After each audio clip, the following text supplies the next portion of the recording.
Всем привет, дорогие друзья! Сегодня, как обычно, путешествие вместе с нами. Сегодня мы едем в один прекраснейший, замечательный город, который вы увидите, поставив лайк и подписавшись. Да. Покупаем кофеек, потому что сделали остановку в кафешке, которая называется Эль Молино. Берем пароюар, берем с собой. А здесь, как всегда, футбол. Мы же в Испании. Так, ну я вам докладываю, что кофе стоит евро 80. Можно двигаться, да? Да, сейчас. Кафешка пустая. Евро 80 стоит один кофеек. Попробуем. Расскажем. Вот название кафешки. Город Альбасетте мы проехали. Ну что, это традиционная остановка, такая стоянка-заправка. Кафешки, зоны отдыха, магазин. Такое местечко на трассе. Но, к сожалению, вот из нашей Ареола Коста мы выехали, проехали. Сколько часов? Ну, 2 часа, наверное, 200 километров. Через Мурсию проехали Альбасетте, и это первая остановка. А здесь что можно заряжать? Телефоны. Мобильный телефон. Прикольно. Погода у нас шикарная, 25 градусов. Небо, вот вы видите, в облачках таких легких. Едем в сторону, может, кто-то догадался уже в какую. Немножко, через пару минут, или, может быть, через 5 минут вы узнаете, куда же мы приедем.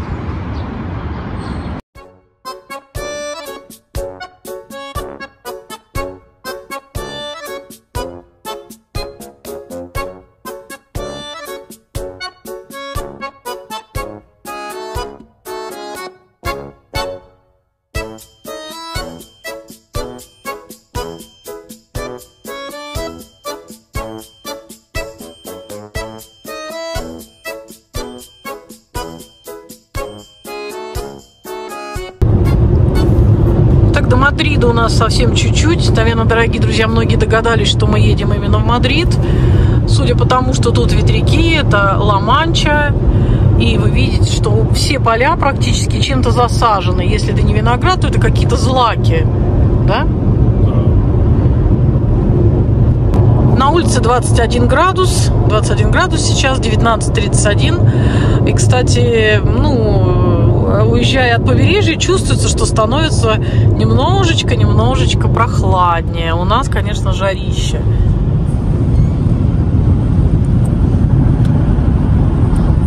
Но все равно хорошая погода. Хотя облаков становится больше и больше. А это у нас июнь месяц. И мы едем в сторону Мадрида. До Мадрида из Ареола Коста где-то приблизительно 5 часов. Все зависит от пробок на дорогах. Вообще 4:38 где-то так, 4 часа 38 минут мне показывал навигатор. Ну, если останавливаться, еще попить кофеек, то получится чуть больше. Сегодня пробок нет, сегодня рабочий день. Так что едем вполне себе нормально.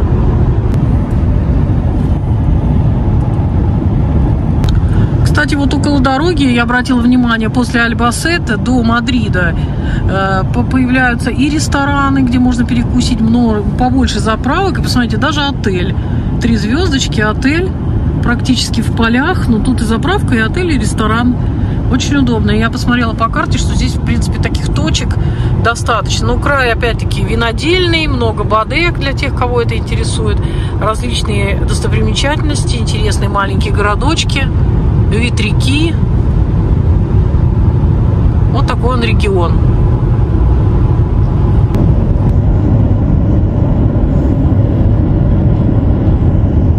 И мы проезжаем поля пшеницы и также поля подсолнечника. Маленькие такие подсолнухи растут, невысокие. В общем, интересно. Такой тоже аграрный регион Ла-Манча.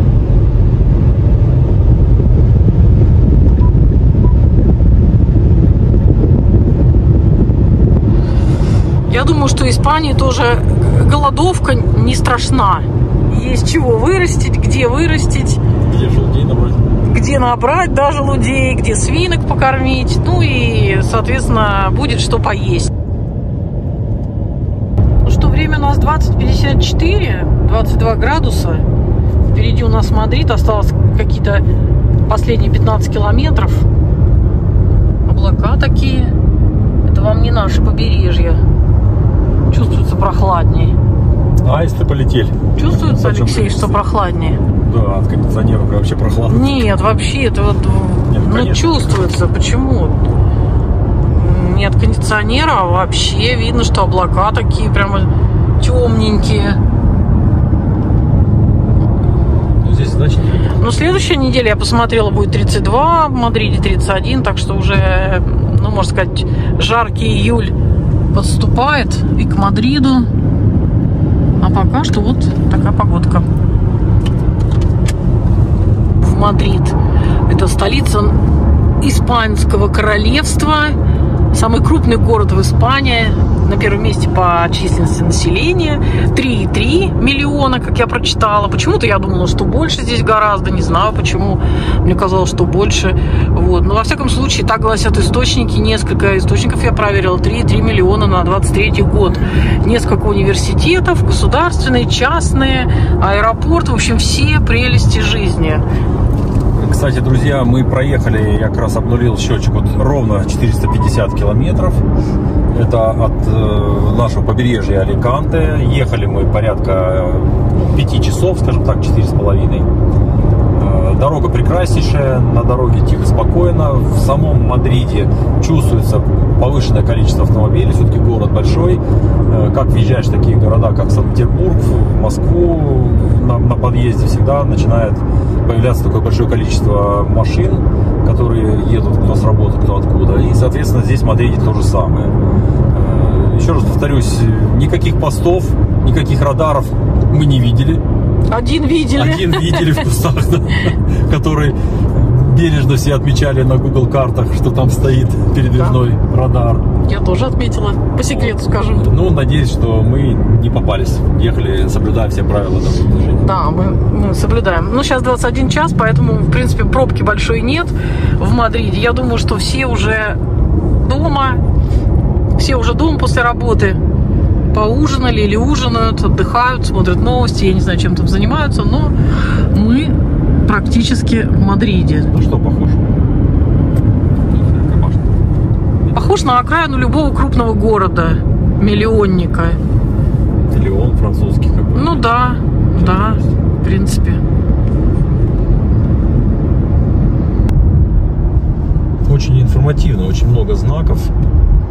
Не заблудишься, если знаешь направление, куда ехать, обращай внимание на знаки, и ты, в принципе, доберешься без навигатора. Ну, навигатор, конечно. Ну, навигатор помогает, да, навигатор в помощь. И, в принципе, тебе, вот мы не первый раз в Мадриде проезжаем на машине, так, в принципе, нормально, да? Все уступают, видишь, никто не прожимает. Но сейчас уже 10-й час, я думаю, что основная пробка уже как-то сошла на нет. Ну да, здесь есть такси, все очень развито, хорошая инфраструктура, удобная очень в городе. Конечно, зеленый это город очень. Город зеленый, современный. Конечно, это столица, поэтому здесь, я думаю, присутствуют все технологии, все удобства. Немножечко вам покажем вот так. Ну что, дорогие друзья, мы приехали сюда не просто так, это не туристическая поездка у нас, мы приехали по делу. Дело у нас очень важное, так получилось, что это просто вот поездка экспромтом, только вчера, даже сегодня я получила сообщение из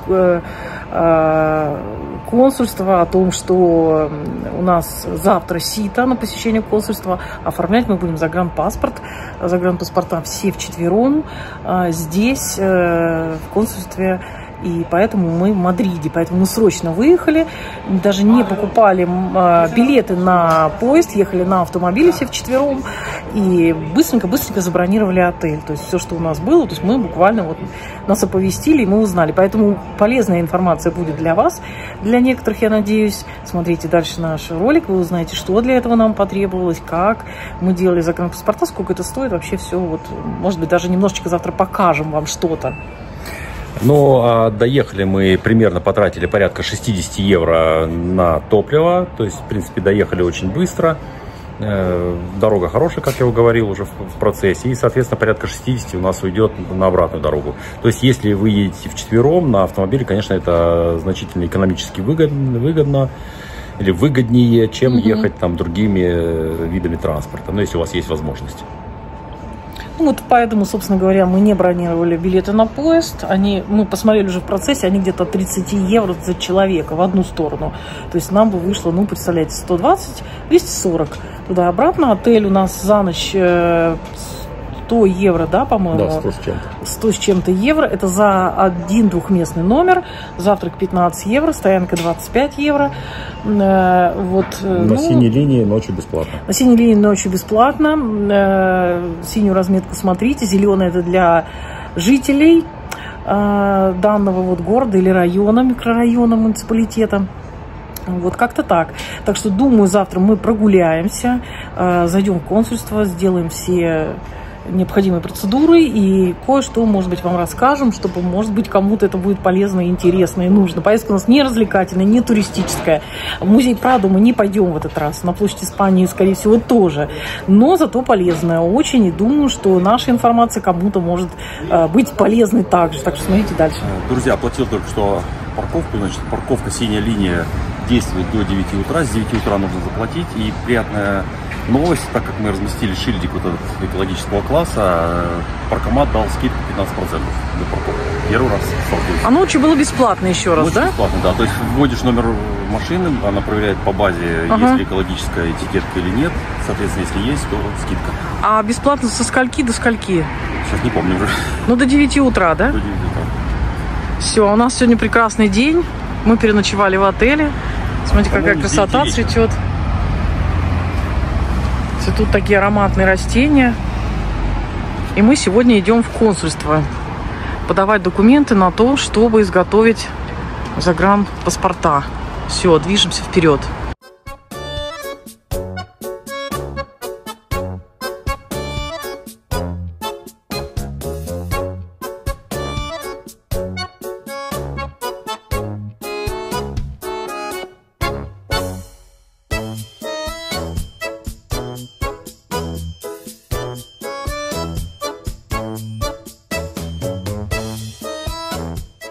Дорогие друзья, выехали мы из Мадрида. Движение там, конечно, сумасшедшее. Сегодня пятница.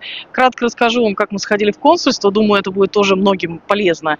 Значит, предварительно мы выходили на сайт консульства РФ.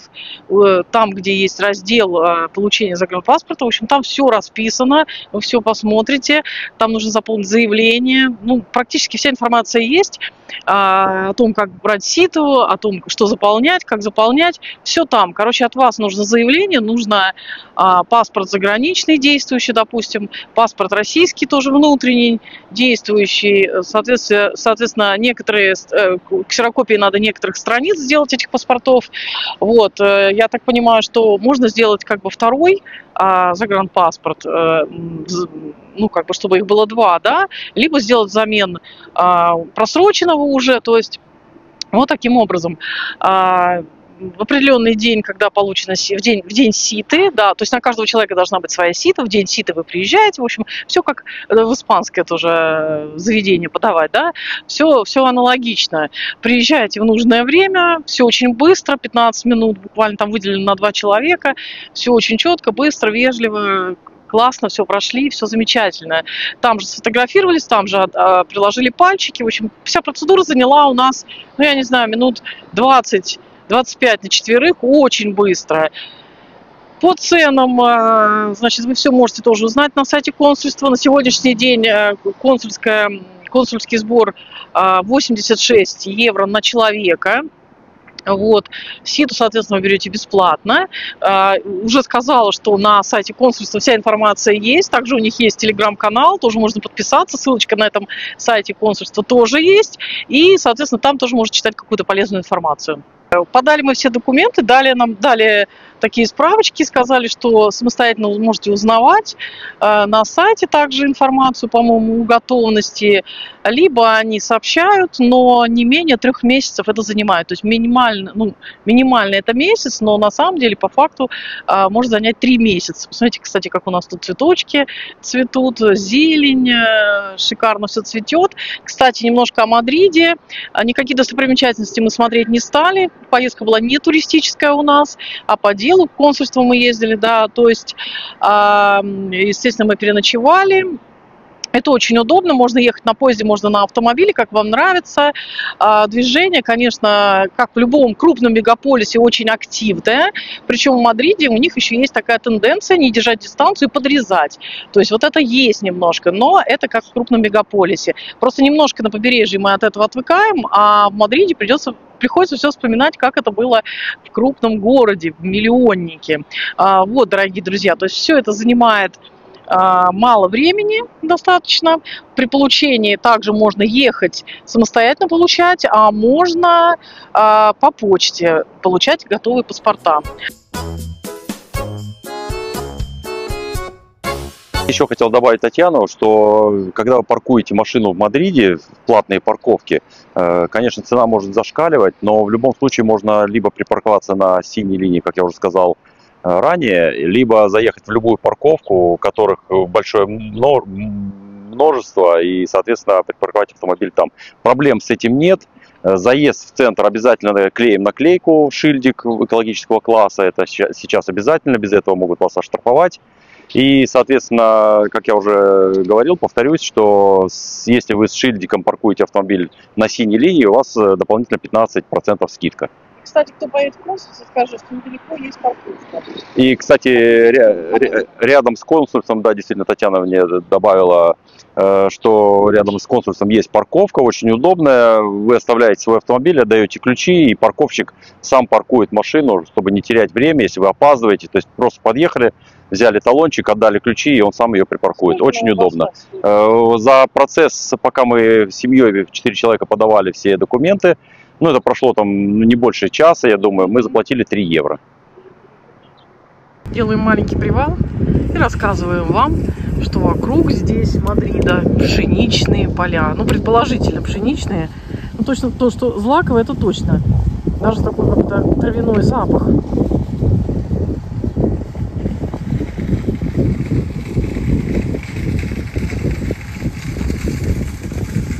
Думаю, что пейзаж вы можете оценить. Смотрите, поле и красивые облака, как на картине Шишкина или, я не знаю, какого-то художника известного. В общем, вот такая вот пейзаж такой.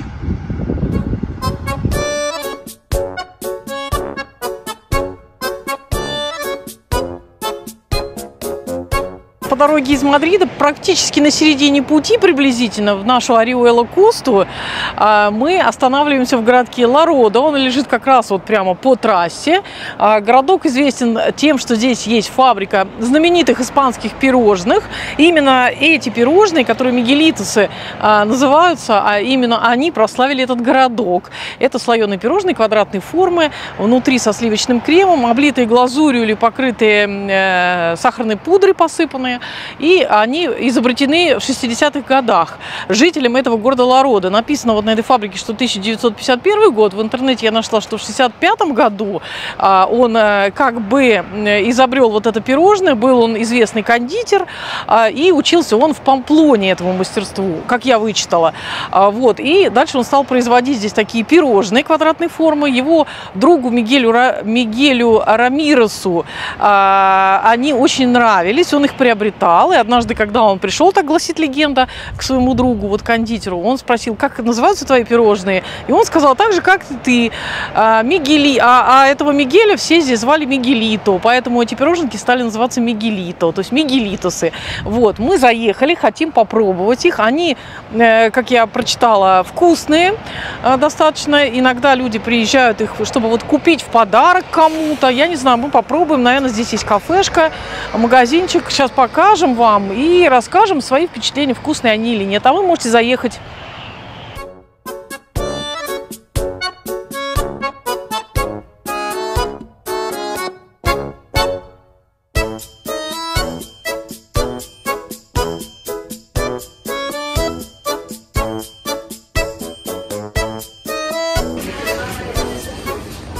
Ну, в таких коробочках они продаются, видимо. Вот написано с 1951 года. Красота какая. Ну и вот так стилизовано все. Их выпекали, наверное. Но так как регион это у нас Ла-Манча, то, конечно же, Дон Кихот ла-манческий.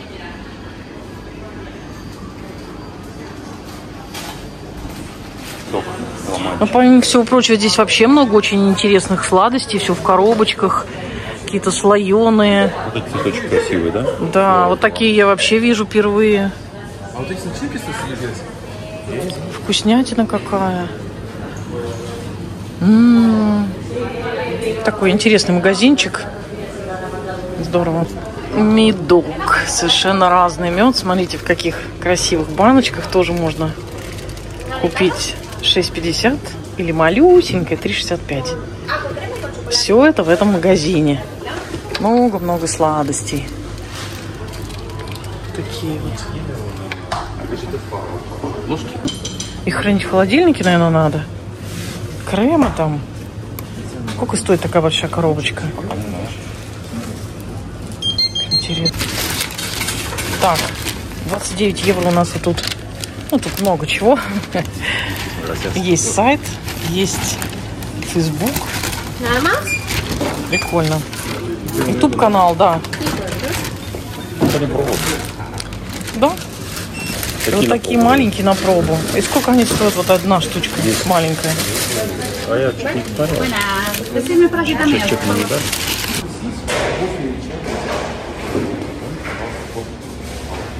Ну, такая маленькая кафешечка.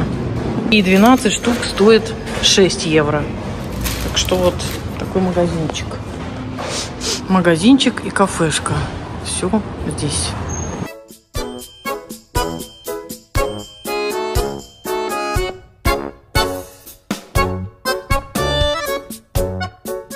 Ну, давайте так.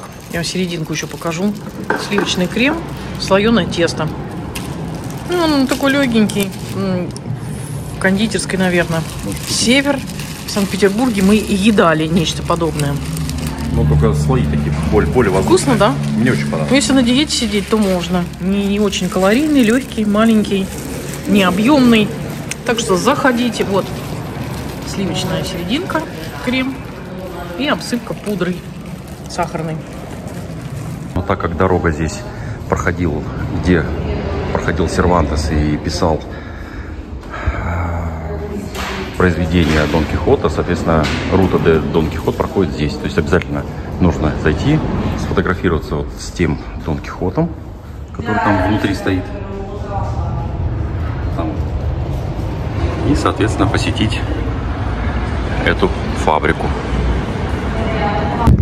Ну а что самое приятное у нас в путешествии? Конечно, это меню Дель Диа.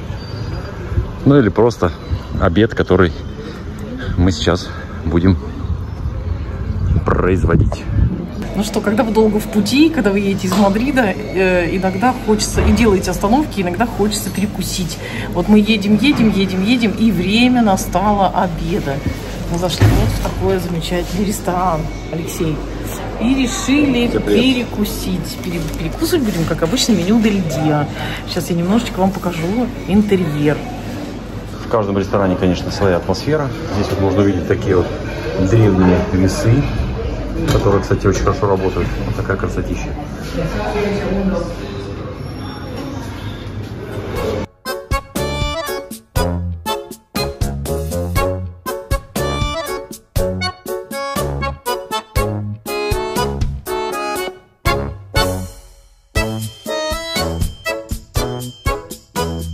Не забывайте поддерживать видео лайками. Ну и до встречи в новых наших роликах. Адьос, амигос. Всем пока-пока. Увидимся вновь на нашем канале. Чао. Пока-пока.